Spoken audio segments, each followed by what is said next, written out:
This is David Ross, and welcome once again to the Lion's Roar. A podcast that I sort of have advertised for a couple of days now is going to once again talk about Shuai Jiao. Both the history and the politics, and with most Chinese martial arts, history and politics seems to be inevitably intertwined. There's been a lot of discussions about this. I've had a lot of discussions. Other people have had a lot of discussions about it. About the origins of Shuai Jiao, and this somewhat leads into what I'm going to talk about more tonight, but just as a sort of real quick recap,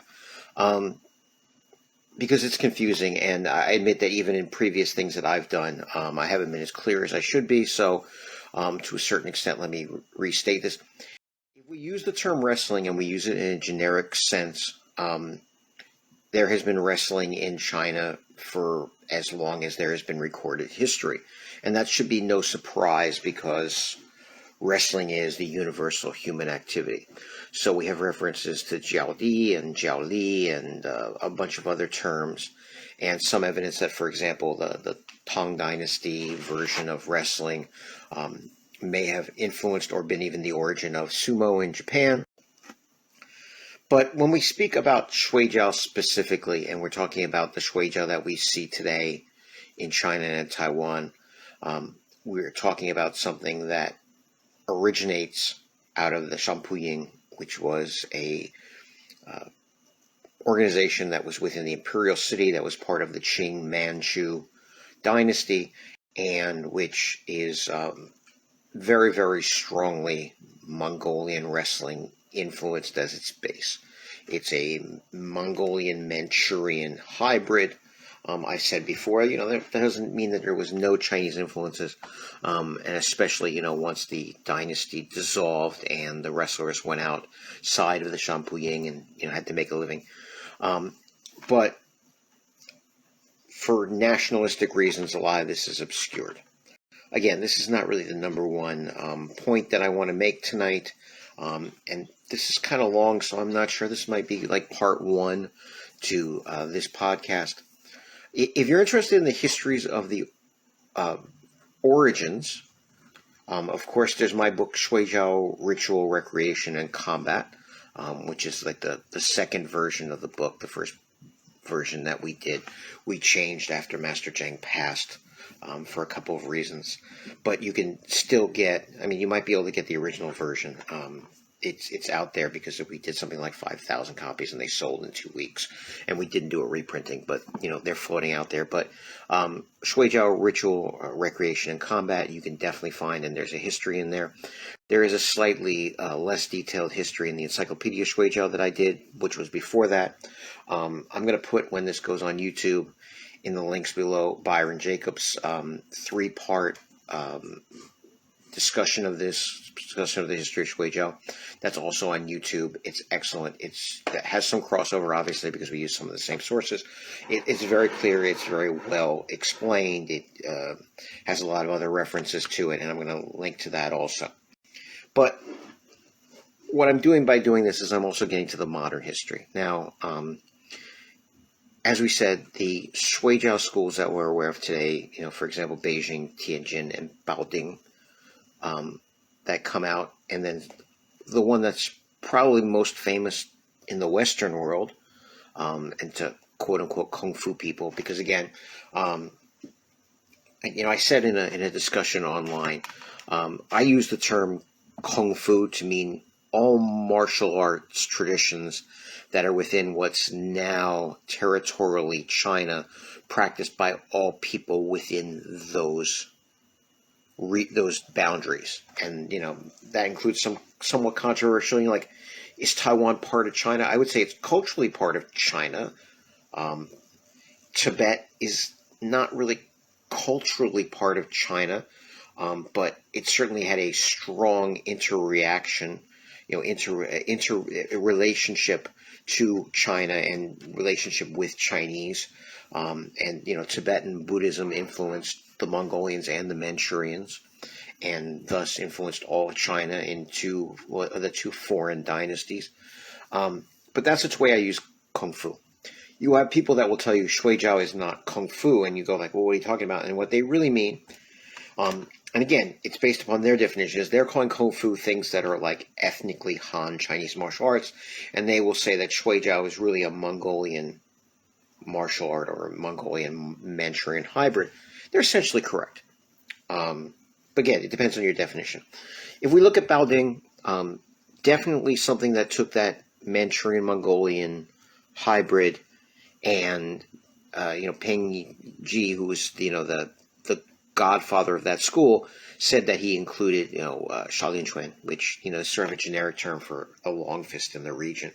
So clearly, it was mixing this Mongolian Manchurian wrestling with more ethnic Chinese long arm, which, interestingly enough, would sort of be a good description of Lama Pai, the other system that I studied with Shan Daisan. And then, of course, from that tradition, like I said, probably the most famous person in the West, especially among Kung Fu people, would be Chang Dongsheng, who is a Bao Ding person but has his own lineage. And as I've said numerous times before, it is fundamentally different than Beijing or Tianjin Shuai Jiao and the Shuai Jiao that's just seen on the mainland, because it has like 3 different divisions. And I compared it in one video to Brazilian Jiu-Jitsu. In other words, they have a sport, they have a self-defense, and they have like a free fighting. So people that do Chang Dongsheng's lineage of Bao Ding wrestling, Bao Ding Shuai Jiao, or what they call Kuai Jiao, meaning fast wrestling, can certainly put on a uniform, a jacket, and compete in the sport of Shuai Jiao, which is a stand-up wrestling with no groundwork, no submissions on the ground, because that's the culture, the environment, and the world that Chang Dongsheng came out of, and even Ma Liang, who sort of organized Shuai Jiao in the beginning of the 20th century, and who was probably the kind of godfather to Chang Dongsheng, in other words, brought him into the Central Wushu Institute and encouraged him to become part of that movement. Though we don't talk about him a lot because politically, he became a traitor to China, and worked as a collaborator with the Japanese. And I've talked about this in previous podcasts. Pardon me. But since Chang Dongsheng became involved in the Central Wushu Academy and became involved in training military and police, he became involved in a movement. It wasn't just him originally. It was a movement, and this is very well documented. I know people want to argue about this, and that's what this is going to be about, the people that want to argue about it. The Central Wushu Institute was designed to make Chinese martial arts a tool of the nationalist government for training people to move forward the society, to make it more healthy in one sense, because you need healthy people if you want to have also the second part of that, which is to make it more militaristic, meaning that the nation can be strong and defend itself. And obviously part of that is a bunch of sick, weak people cannot defend themselves. So part of it's sort of a physical education thing, though it's linked to what we would call military gymnastics, and people hear gymnastics and think about rhythmic gymnastics with the ribbons, but there's really a whole literature on this. They wanted to use martial arts to make a physically strong people that were also militarily trained and prepared to defend the nation. In a lot of senses, we always think of, when we think of the Lei Tai fights, we always think of the Lei Tai fights themselves, as opposed to it being an event which sort of replaced the old imperial military exams. It was to, demonstrate proficiency in military skills, of which part of it was, there was a Shuai Jiao competition, being the jacketed part. There was the Lei Tai, which everybody knows because that's the most famous, demonstrations of weapons. And then there was also written exams, including the ideology of Sun Yat-sen and, some pseudo-scientific stuff to prove that they're a modern nation. This is what the Central Wushu was set up for. People don't want to talk about it. In the mainland, they don't want to talk about it because it was a nationalist thing.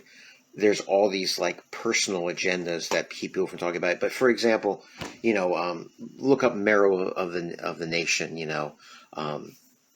Look up all these books about physical culture in China, and there's no disputing this stuff. The other thing that, people want to avoid, but again, indisputable, is that the Japanese were the first ones to take Western ideas of physical culture, modernization, and Westernization, apply them to their traditional Asian culture, and be very successful at it. So, when you look at these events that the Central Wushu Academy did, they have the weapon sparring, and it looks like they're wearing kendo armor. And it looks like they're wearing kendo armor because they are wearing kendo armor. And they're copying Japanese kendo and Ju-kendo, which is bayonet fighting, and Naginata-do, which is, pole sparring. Everything that they were doing in the nationalist period was informed and influenced by what had come before in Japan. They looked at Japan, the nation that had the respect of the Western nations, the nation that had defeated Russia, which shocked everybody. And why people argue about this, I partly know. It's because, one, nationalistic Chinese don't want to talk about Japanese influence after, World War II and the horrible things the Japanese did. Some of it also is that people would rather say, I do this unique system that I learned from someone in my family or some secret master, and it's all Chinese, and it doesn't have any cross-training, and that means also that I'm the only one that has this information, so you have to come to me if you want to get these secrets. But we're going to get there in a second. So, Chang Dongsheng clearly involved himself in this development, but it was not a unique thing. He was involved in this larger movement where judo influenced what they were doing. And I've put up a picture. It's from David Lin. David Lin being one of Chang Dongsheng's primary disciples, considered by almost everyone to be his best fighter, universally respected. And in his book, he has a picture of Chang Dongsheng demonstrating an escape against an armbar on the ground. So again, if you look at Tianjin, Beijing, Shuai Jiao, it's all stand-up. There's no ground. There's no submissions.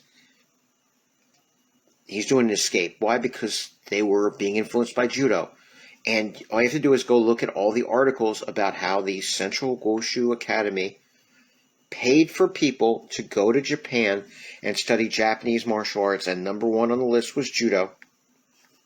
And Shuai Jiao guys were going to judo schools and sparring with judo people to learn these things. There's some debate about how well they did standing up. I think it's reasonable to believe the accounts that say they did pretty well. Standing up, it's not all that different to grab a jacket and try to throw someone. Remember, Sambo is an influence of some judo, but also some other jacketed wrestling that's in Central Asia. No account says they did great on the ground. The accounts that say that they did okay standing, and then when they went to the ground, they had no idea. So they were then fascinated by this stuff on the ground. And clearly, when you see Chang Dongsheng teaching a escape from an armbar, you cannot say that is classical Shuai Jiao. It's just not. It wouldn't come up in classical Shuai Jiao. It wouldn't also come up even in Shaolin Chuan, like some other Chinese influence, because nobody was doing that kind of ground fighting. You look at dog boxing, maybe like some of that influenced Shuai Jiao people. There are people that cross-trained in dog boxing and Shuai Jiao, but they weren't doing lying down Juji Katami armbars. Also, remember, I'm running the organization that was established by Deng Xiaoping in 1971, after he was the coach of the Central Police College in Taiwan in the 50s and the 60s. So talking about what was going on in the police college in the 90s and in 2000 is not a really good argument to talk about what was going on in the 50s and the 60s. And fortunately, thanks to our uncle, Master Roger Su, we have the film, I was going to say videotape, but it wasn't videotape, it was like 8mm back then, of Master Zhang and Roger Su and David Lin and them all training in the police academy. And we have documents, and of course I have Master Zhang's papers. And we know that things that were being taught were Chang's version, which was influenced by outside things. I'm going to get there. I'm really going to get there. I regret having to get there, but I'm going to get there. And you know I'm going to get there. And some of you know what I'm going to get to. And I think I'm going to really finish this up in the second part. But I'm going to get up to a certain point. And wait, keep listening. So, Chang has his method. And like I said, I compared it to Brazilian Jiu-Jitsu. It has the sport, which is the jacketed, which is very similar to other schools of classical Shuai Jiao, Tianjin, Beijing. Had self-defense stuff and had free fighting stuff. Chang Dongsheng himself showed that he was open to outside because, he has Xinjing, which is like a Xingyi variant, which adds striking. Jing Xingping cross-trained in Babu praying mantis, 8-step praying mantis. James Chin, who is his successor, who was the second-generation president of the association, came from a long fist background and incorporated long fist, and now I'm third generation, and I'm incorporating, other training, particularly Lama, because, in my estimation, Lama being also based on some Mongolian and Manchurian martial arts and having a lot of that Mongolian Manchurian wrestling, striking to set it up, is a perfect combination, which is basically how I've been operating for a long time, which is how I ended up being where I am right now. There's no question he was open to this kind of training. And then if you look at David Lind, he inherited this kind of culture of being open-minded, so they were cross-training. He created the Combat Shuai Jiao Association, which did cross-training.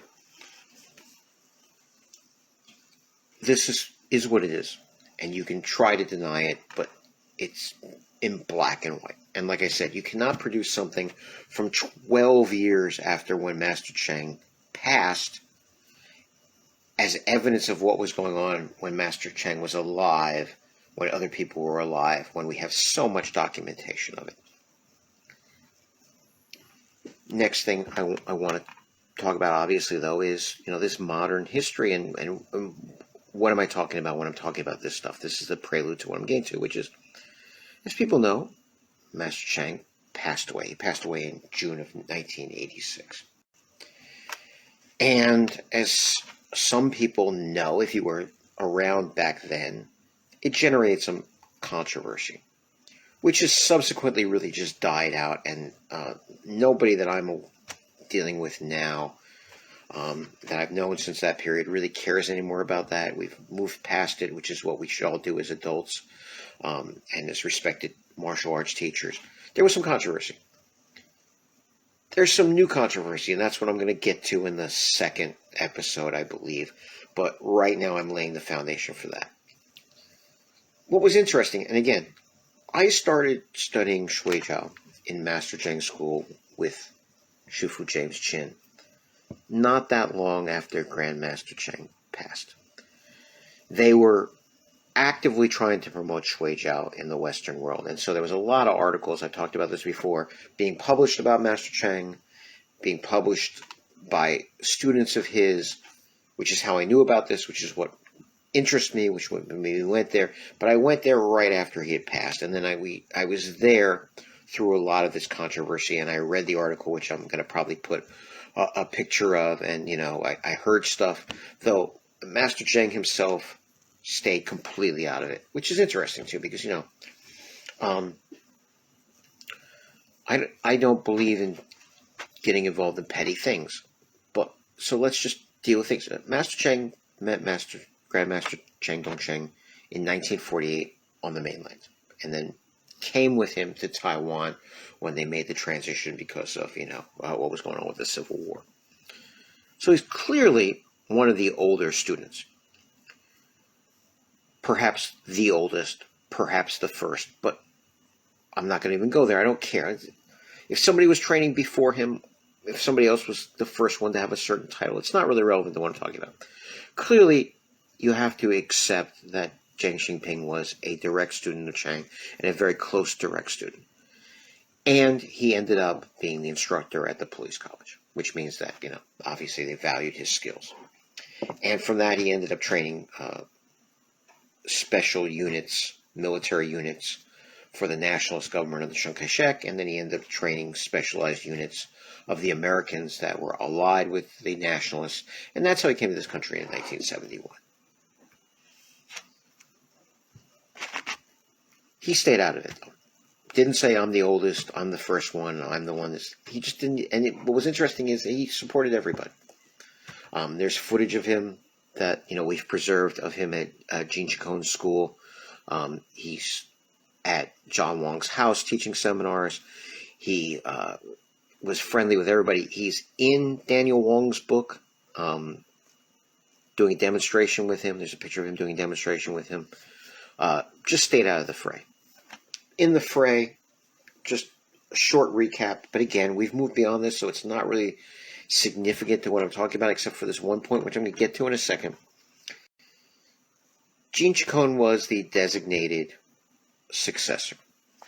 Master Cheng's vision was for this to grow. He had like hundreds of thousands of disciples in Asia, had maybe, less than 2,000 outside of Asia.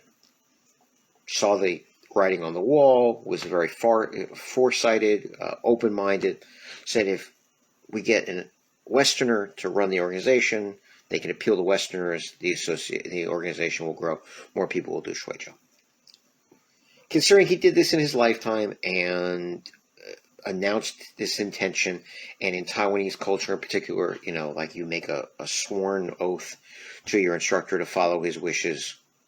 When Grandmaster Cheng passed, Jean Chacon assumed leadership of the organization, which didn't mean that you could have your sub-organizations, because Master Cheng supported Jean, but had his own little sub-organization. But we never say that our organization is the head organization. It's an organization for Master Cheng and his students and his particular curriculum. Again, pardon me.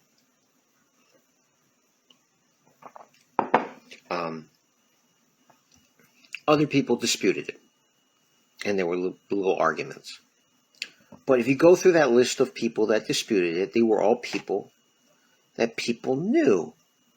Peter Chima, who was in New York. Daniel Wong, like I said, who had published a lot of stuff and really had probably been the first person to really put out materials that Westerners could get on Shuai Jiao. Everyone knew who everyone was. In other words, there were sides. You didn't have to take the sides, but there was Jean, Master Cheng, Peter Chima, Daniel Wong. People knew who David Lin was. He was, training people in the same vein, military people, police people, law enforcement people. John Wong was affiliated with David Lin. Everybody knew who everybody was. Roger Su, our uncle, Master Roger Su, was in Taiwan and supported the wishes of Master Cheng and supported Jean. And interestingly enough, or not interestingly enough, as you would assume, Master Cheng's son supported his father's wishes and supported Jean. We have the article. Contemporaneous to the events. All these names. And again, if you were in Shuai Jiao at that time, which I was, and again, I've recently posted a video from 1994. Around 1993, 94, we began hosting events to promote Chinese martial arts. We definitely had forms divisions and weapons divisions, but we also, certainly with myself and my training brother Steve Ventura involved, wanted to also promote the active application events. And so there was a Shuai Jiao divisions and Sancho divisions, and that's how we started promoting Sancho in this country, full contact fighting. And I put up a video in 1994, and I'm walking around the background with Steve Ventura. I'm in a suit, and Steve's in a t-shirt. And the interview is with Peter Chima, and Daniel Wong, because they had just finished running the Shuai Jiao tournament, and Ron Statler, who was affiliated with them. And I'm standing in the background, so you see the thing. I knew them. I was also on the board of NACMAF, which is the North American Chinese Martial Arts Federation, which I've mentioned them before.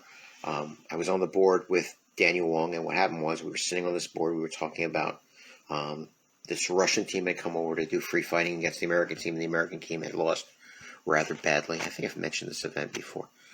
And I suggested that, one, everybody needs to learn more Shuai Jiao because nobody knew how to throw and counter throw, and two, just more training in free fighting in general, and not like karate style point sparring or even American style kickboxing, but free fighting meaning, Sancho format, um, you know, punching, kicking, and throwing. And the first time I said this at a meeting, Daniel Wong came up to me afterwards and said, "Oh, who are you and what's your background?" And so, I mentioned casually, ironically, not thinking it was much of a big deal. I said, "Well, I studied with this guy, Jiang Xingping." And that's how we got to know each other. And we worked together because we were both Shuai Jiao people and both believed in pushing the art and did a lot with it. Everybody knew who you were. And again, I stayed out. I didn't take sides. I didn't want to take any ranking from anybody. As people know, I didn't have any formal rank in Shuai Jiao for decades, literally decades. I stayed out of it. Master Chang also stayed out of it, as I said. But everybody knew who everybody was. And that's interesting. And again, there's always some differences. I said, even the very first book, like Encyclopedia of Shuai Jiao, I talk about the fact that, as far as I'm aware, Master Chang Dongsheng did not necessarily have a written curriculum. I'm the opposite. I'm just like super anal retentive, kind of guy, and make sure I document everything and I put it in PDFs. And again, we didn't have the internet and PDFs back then. He was on the field or in the gym teaching them the techniques. And I'm sure he used the names, and sometimes he probably didn't. He just showed them a technique. And I also talked about how language fits into this. Master Chang Dongsheng spoke Ji, which is a form of Mandarin, but it's got some variations. I noticed that Master Zhang and David Lin are both Fujian, so they speak Mandarin, but again, some sound and tonal variations.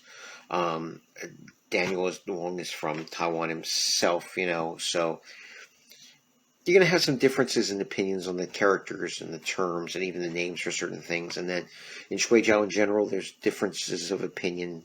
As far as I'm aware, maybe Byron is aware of a version that I'm not aware of.